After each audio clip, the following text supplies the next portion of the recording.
बिबट्याच्या हल्ल्याच्या निषेधार्ह झालेल्या रास्ता रोको प्रकरणी 200 ते 250 लोकांवर मंचर पोलीस ठाण्यात गुन्हा दाखल।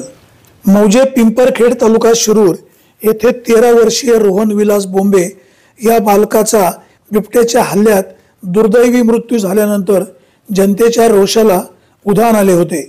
या घटनेचा निषेध म्हणून 3 नोव्हेंबर 2025 रोजी विविध पक्षीय पदाधिकारी, कार्यकर्ते आणि नागरिक यांनी पुणे नाशिक महामार्गावरील नंदी चौक बोरवाडी तालुका आंबेगाव येथे रास्ता रोको आंदोलन केले होते।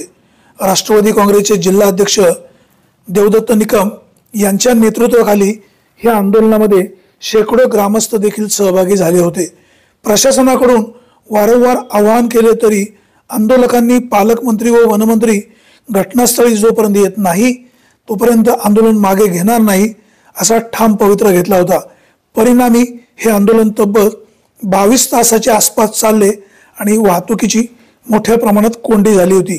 या प्रकरणी मंचर पोलीस स्टेशनमध्ये कॉन्स्टेबल अजित रघुनाथ पवार यांनी सरकारतर्फे फिर्याद दाखल केली आहे।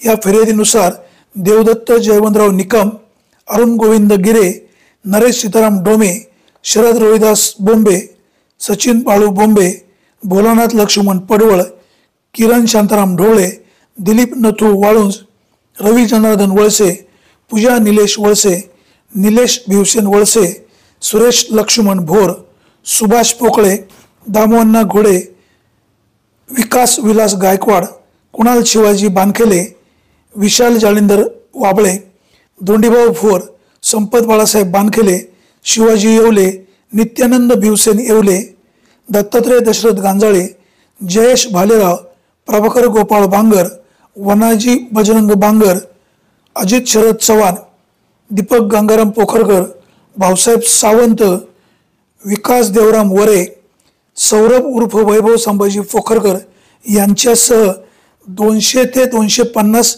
कार्यकर्ते व पिंपरखेड ग्रामस्थांवर बेकायदेशीर जमाव जमवून महामार्गावरील वाहने अडवणे, लोकसेवकांच्या आदेशांचे उल्लंघन करणे, सार्वजनिक कार्यात अडथळा आणणे याबद्दल भारतीय दंड संहिता 143, 145, 149, 341, 353 इत्यादी अंतर्गत गुन्हा दाखल करण्यात आला आहे।